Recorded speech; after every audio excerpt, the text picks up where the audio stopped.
श्री गणेशाय नमः। जय श्री कृष्ण, राधे राधे।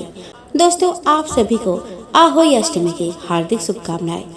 दोस्तों, आप सभी के व्रत और उपवास माता अहोई स्वीकार करिए। दोस्तों, अहोई का यह प्यारा त्योहार जीवन में लाए खुशियाँ अपार। माँ अहोई जी करे आपका घर सुख की बरसात। दोस्तों, अहोई अष्टमी व्रत महिलाओं द्वारा अपने संतान के सलामती और उज्जवल भविष्य के लिए रखा जाता है। अहोई अष्टमी को अहोई आटे के नाम से भी जाना जाता है।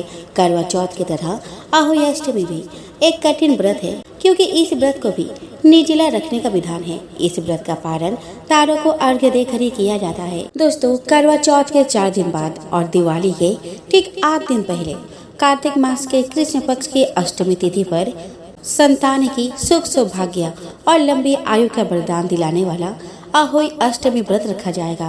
दोस्तों, इस दिन महिलाएं देवों के देव महादेव और माता पार्वती की विधि विधान से पूजा करके अपने संतान की लंबी उम्र का आशीर्वाद मांगती है। अहोई अष्टमी का व्रत उन महिलाओं के लिए भी वरदान साबित होता है जिन्हें संतान की चाह होती है। मान्यता है कि यदि कोई निसंतान महिला इस व्रत को करे तो उसे सुंदर और स्वस्थ संतान की प्राप्ति होती है। आइए दोस्तों, अब जान लेते हैं अहोई अष्टमी की पूजन विधि के बारे में। दोस्तों, संतान के सुख सौभाग्य से जुड़ा यह व्रत महिलाएं बगैर कुछ खाए पिए पूरे दिन रखती है और शाम के समय चंद्र देवता को अर्घ्य देकर इस पावन व्रत को पूरा करती है। दोस्तों, अहोई अष्टमी व्रत की पूजा विशेष रूप से प्रदोष काल में की जाती है। ऐसे में शाम को प्रदोष काल में माँ पार्वती की पावन स्वरूप मानी जाने वाली अहोई माता का चित्र दीवार या किसी चौकी पर रखकर उनकी रोली, फूल, दीप आदि से पूजा करें। इसके बाद हाथ में गेहूं के 7 दाने और कुछ दक्षिणा लेकर व्रत कथा पढ़े या सुने। कथा के बाद गेहूं के दाने व कुछ दक्षिणा अपने घर के बुजुर्ग महिला को देकर आशीर्वाद ले। अहोई अष्टमी व्रत में शाम को तारों के अर्घ्य देने के बाद ही अपना व्रत खोले। चलिए दोस्तों, अब हम श्रवण करें अहोई अष्टमी की व्रत कथा। दोस्तों, अहोई अष्टमी की कथा सुनते समय 7 प्रकार के अनाज को अपनी हथेली पर रखें और व्रत कथा सुनने के बाद उसे गाय को खिला दें। दोस्तों, एक समय एक नगर में एक साहूकार रहता था। उसका भरा पूरा परिवार था। उसके 7 बेटे, 1 बेटी और 7 बहुएं थी। दीपावली के कुछ दिन पहले उसकी बेटी अपने भाभीओं से घर की लिपाई करने के लिए जंगल से साफ मिट्टी लेने गई। जंगल में मिट्टी निकालते वक्त खुरपी से एक स्याहू का बच्चा मर गया। इस घटना से दुखी होकर स्याहू की माता ने साहूकार के बेटी को कभी मां न बनने का श्राप दे दिया। उस श्राप के प्रभाव से साहूकार की बेटी का कोख बन गया। श्राप से साहूकार की बेटी दुखी हो गई। उसने भाभीओं से कहा कि उनमें से कोई भी एक भाभी अपनी कोख बांध ले। अपनी ननद की बात सुनकर सबसे छोटी भाभी तैयार हो गई। उस श्राप के दुष्प्रभाव से उसके संतान केवल 7 दिन ही जिंदा रहती थी। जब भी वह कोई बच्चे को जन्म देती, वह 7 दिन में ही मृत्यु को प्राप्त हो जाता था। वह परेशान होकर एक पंडित से मिली और उसका उपाय पूछा। पंडित की सलाह पर उसने सुरही गाय की सेवा करनी शुरू की। उसकी सेवा से प्रसन्न होकर गाय उसे एक दिन स्याहू के माता के पास ले जाती है। रास्ते में गरुड़ पक्षी के बच्चे को सांप मारने वाला होता है, किंतु साहूकार की छोटी बहू सांप को मारकर गरुड़ पक्षी के बच्चे को जीवन दान देती है। तब तक उस गरुड़ पक्षी का मां आ जाती है। वह पूरी घटना सुनने के बाद उससे प्रभावित होती है और उसे स्याहू के माता के पास ले जाती है। स्याहू की माता जब साहूकार की छोटी बहू की परोपकार और सेवा भाव की बातें सुनती है तो प्रसन्न होती है। फिर उसे 7 संतान के माता होने का आशीर्वाद देती है। आशीर्वाद के प्रभाव से साहूकार की छोटी बहू को 7 बेटे होते हैं, जिससे उसकी 7 बहुएं होती है। उसका परिवार बड़ा और भरा पूरा होता है। वह सुखी जीवन व्यतीत करती है। दोस्तों, बहुत समय पहले झांसी के निकट एक नगर में चंद्रभान नामक साहूकार रहता था। उसकी पत्नी चंद्रिका बहुत सुंदर, सर्वगुण संपन्न, सती, साध्वी, शीलवंत, चरित्रवान तथा बुद्धिमान थी। उसके कई पुत्र पुत्रियां थी, परंतु वे सभी बाल्यावस्था में ही परलोक सिधार चुके थे। दोनों पति पत्नी संतान न रह जाने से व्यथित रहते थे। वे दोनों प्रतिदिन मन में सोचते कि हमारे मर जाने के बाद इस अपार धन संपदा को कौन संभालेगा। एक बार उन दोनों ने निश्चय किया कि वनवास लेकर शेष जीवन प्रभु भक्ति में व्यतीत करेंगे। इस प्रकार वे दोनों अपना घर बार त्याग कर वन की ओर चल दिए। रास्ते में जब थक जाते तो रुककर थोड़ा विश्राम कर लेते और फिर चल पड़ते। इस प्रकार वो धीरे धीरे बद्रिका आश्रम के निकट शीतल कुंड जा पहुँचे। वहाँ पहुंचकर दोनों ने निराहार रहकर प्राण त्यागने का निश्चय कर लिया। इस प्रकार निराहार और निर्जर रहते हुए उन्हें 7 दिन हो गए तो आकाशवाणी हुई कि तुम दोनों प्राणी अपने प्राण मत त्यागो। यह सब दुख तुम्हें तुम्हारे पूर्व पापों के कारण भोगना पड़ा है। यदि तुम्हारी पत्नी कार्तिक मास के कृष्ण पक्ष में आने वाली अहोई अष्टमी को अहोई माता का व्रत और पूजन करे तो अहोई देवी प्रसन्न होकर साक्षात दर्शन देंगी। तुम उनसे दीर्घायु पुत्र का वरदान मांग लेना। व्रत के दिन तुम राधा कुंड में स्नान करना। चंद्रिका ने आकाशवाणी के बताए अनुसार विधि विधान से अहोई अष्टमी को अहोई माता का व्रत और पूजा अर्चना की और तत्पश्चात राधा कुंड में स्नान किया। जब वे स्नान इत्यादि के बाद घर पहुँचे तो उस दंपति को अहोई माता ने साक्षात दर्शन देकर वर मांगने को कहा। साहूकार दंपति ने हाथ जोड़कर कहा, हमारे बच्चे कम आयु में ही परलोक सिधार जाते हैं। आप हमें बच्चों की दीर्घायु का वरदान दे। अहोई माता तथास्तु कहकर अंतर्ध्यान हो गई। कुछ समय बाद साहूकार दंपति को दीर्घायु पुत्र की प्राप्ति हुई और वे सुखपूर्वक अपना गृहस्थ जीवन व्यतीत करने लगे। तो प्रेम से बोलो अहोई माता की जय। दोस्तों, यह बात उस समय की है जब कृष्ण नन्हे से बालक थे। वो अपने नंद बाबा की गाय भैंसों को चराया करते थे। उस समय बाल कृष्ण का मामा कंस हमेशा उन्हें मारने की कोशिश में लगा रहता था। एक बार कंस ने बाल कृष्ण को मारने के लिए अरिष्टासुर नाम के एक राक्षस को भेजा। अरिष्टासुर श्री कृष्ण की ताकत को जानता था, इसीलिए उसने श्री कृष्ण को मारने के लिए अलग तरीका अपनाया। अरिष्टासुर ने गाय के बछड़े का रूप बनाया और गाय के झुंड में शामिल हो गया। झुंड में शामिल होकर वह कृष्ण को मारने का मौका देखने लगा।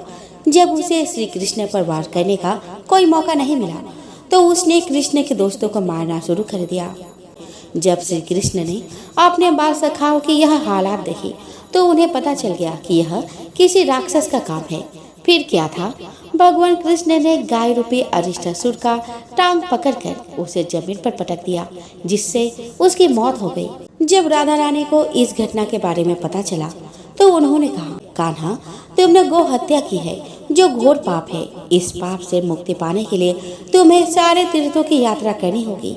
श्री कृष्ण को राधा की बात सही लगी, लेकिन सभी तीर्थों की यात्रा तो मुमकिन नहीं थी।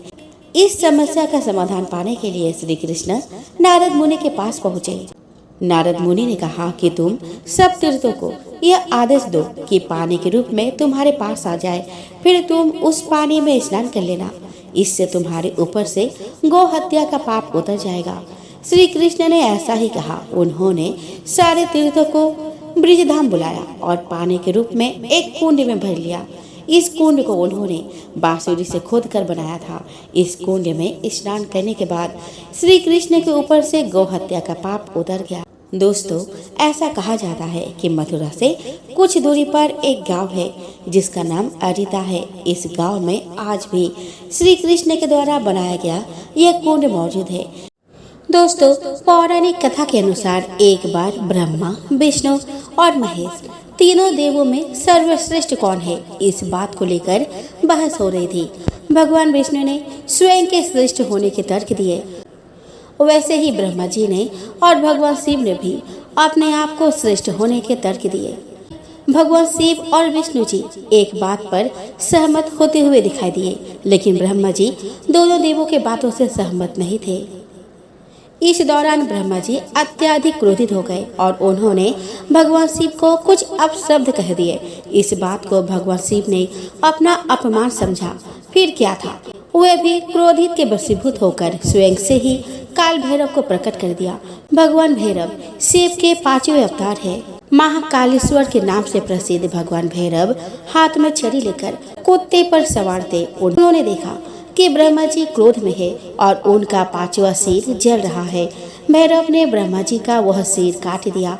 भैरव शिव के इस रौद्र रूप को देखकर ब्रह्मा जी ने काल भैरव से अपनी गलती की माफी मांगी।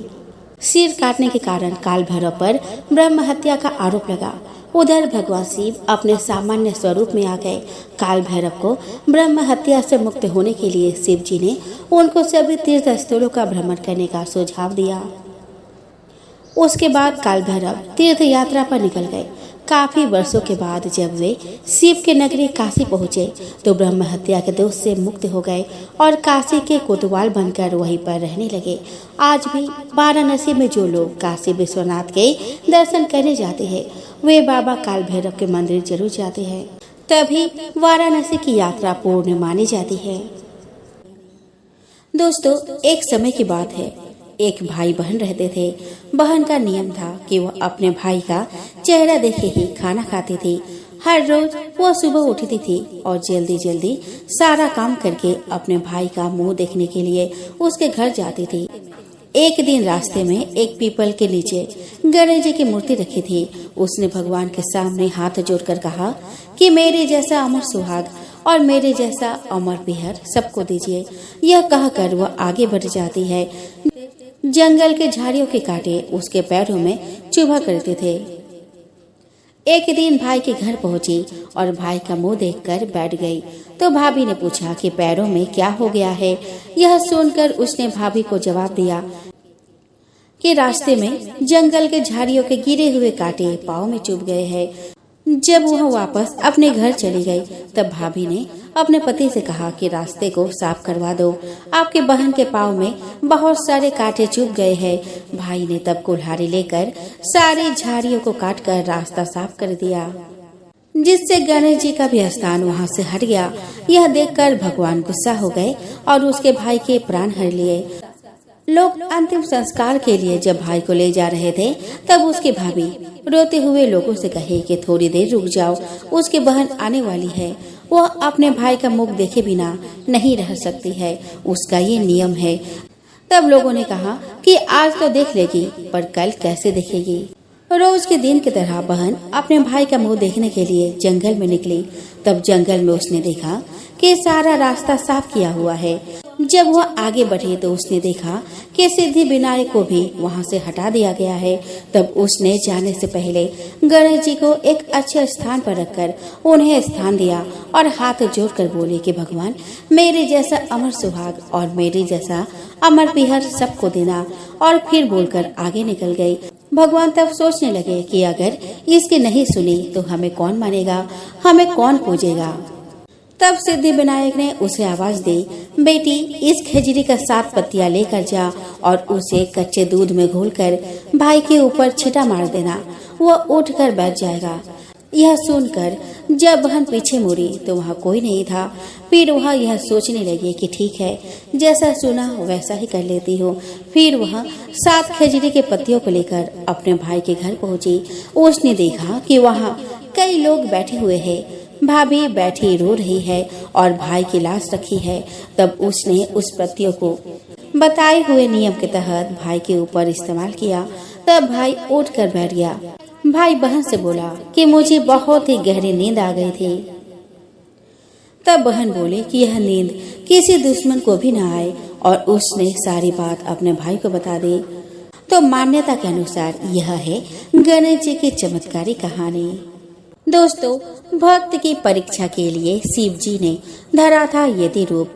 परीक्षा में खरा उतरने पर भक्त को दिया वरदान।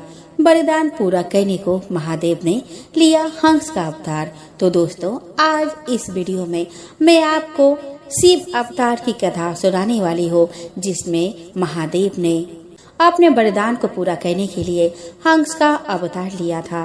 तो दोस्तों, शिव अवतार की दो कथाएं यतिनाथ और हंस अवतार का संबंध नल दमयंती कथा से है। यतिनाथ के रूप में अवतार लेकर शिव जी ने अपने एक परम भक्त की भक्ति भाव की परीक्षा ली। भक्त परीक्षा में सफल रहे तो महादेव ने प्रसन्न होकर वरदान दिए। वरदान को पूर्ण करने के लिए महादेव ने धरा हंस रूप। दोस्तों, अर्बुदाचल नामक पर्वत के पास आहुक भील अपने पत्नी आहुका के साथ रहता था। आहुका बड़ी धर्मपरायण स्त्री थी। पति पत्नी शिव जी के परम भक्त थे। एक दिन आहुक अपने पत्नी के लिए भोजन का प्रबंध करने के उद्देश्य से वन में बहुत दूर निकल गया। संध्या काल में भील की परीक्षा लेने के लिए भगवान शिव सन्यासी का रूप धारण कर उसके झोपड़ी पर आए। इतने में आहुक भी घर वापस आ गया। उसने प्रेम पूर्वक सन्यासी यतिराज को सत्कार किया। यतिराज ने भील की परीक्षा लेने के लिए उससे कहा कि मैं आज रात यहाँ विश्राम करना चाहता हूँ, सुबह चला जाऊंगा। आहुक बोला, स्वामी जी, मेरे घर में मात्र 2 व्यक्ति के योग्य ही स्थान है, फिर उसमें आपका रहना कैसे हो सकता है। उसकी बात सुनकर यतिराज जाने को तैयार हो गए।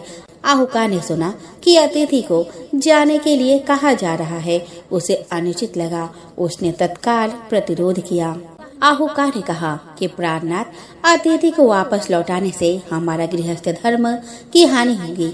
आप स्वामी जी के साथ सुख पूर्वक घर के भीतर रहिए। मैं अस्त्र शस्त्र लेकर बाहर खरी सेवा करूंगी। पत्नी की बात सुनकर आहुक ने स्त्री को बाहर रखना उचित न समझा। उसने स्वयं बाहर खड़े रहने का निर्णय लिया। स्वामी जी को घर के भीतर ठहराकर वह स्वयं बाहर खड़ा होकर पहरा देने लगा। रात में हिंसक पशुओं ने झुंड बनाकर धावा बोला। वे आहुक को मार कर खा गए। इससे सन्यासी को बड़ा दुख हुआ। सन्यासी को दुखी देखकर आहुका धैर्य पूर्वक बोली कि यतिराज, आप दुख न करें। भीलराज ने अपने कर्तव्य का पालन करने में बलिदान दिया है, वो धन्य हो गए। मैं चिंता की आग में जलकर अपने पति का अनुसरण करूंगी। आप प्रसन्नता पूर्वक मेरे लिए चीता तैयार कर दे। सन्यासी ने उस भीलिनी के लिए चीता की व्यवस्था कर दी। भीलिनी ने अपने प्रतिव्रत धर्म का पालन करते हुए चीता में प्रवेश किया। उसी समय भगवान शंकर अपने वास्तविक स्वरूप में भीलिनी के समक्ष प्रकट हो गए। उन्होंने पति पत्नी दोनों के धर्म के प्रति अडिग रहने के भाव की प्रशंसा की। शिव जी ने भीलिनी से कहा कि वह उसके पति के प्राण लौटा देंगे, पर भीलिनी को यह स्वीकार न था। उसने कहा, मेरे पति के सम्मुख आपका भेद प्रकट नहीं हुआ था, इसमें उनकी सहमति थी, अतः मैं इसे स्वीकार नहीं कर सकती। शिव जी आहुका के ऐसे धर्म भाव जानकर अभिभूत हो गए। शिव जी ने वरदान दिया कि तुम्हारा प्रेम अद्वितीय है, ये अभी पूर्ण नहीं हुआ है। तुम दोनों का अगला जन्म राजकुल में होगा। तुम्हारा पति निषद देश के राजा वीरसेन के पुत्र के रूप में जन्म लेगा। वह नल के नाम से जगत विख्यात होगा। तुम विदर्भ के राजा भीमराज की पुत्री दमयंती नाम से जन्म लोगी। तुम्हारे भावी जन्म से मेरा हंस रूप प्रकट होगा। वह तुम दोनों पति पत्नी का मेल कराएगा। तुम दोनों सभी ऐश्वर्य भोगने के बाद बड़े बड़े योगियों के लिए दुर्लभ मेरे पवित्र शिवलोक में स्थान पाओगे। ऐसा कहकर भगवान शिव वही लिंग रूप में स्थित हो गए। भील ने प्राण देकर भी अपने धर्म का निर्वाह किया। वो अचल रहा था, अतः उसी के नाम पर उस लिंग का नाम अचलेश हुआ। महादेव के वरदान स्वरूप भील अगले महाराज नल हुआ और भील ने विदर्भ राज की पुत्री दमयंती।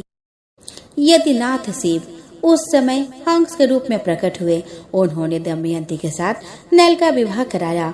पूर्व जन्म में सत्कार के कारण अर्जित पुण्य के प्रभाव से भगवान शिव ने हंस का रूप धारण कर दोनों का संदेश एक दूसरे के पास पहुंचाकर उनके मन को सुख प्रदान किया।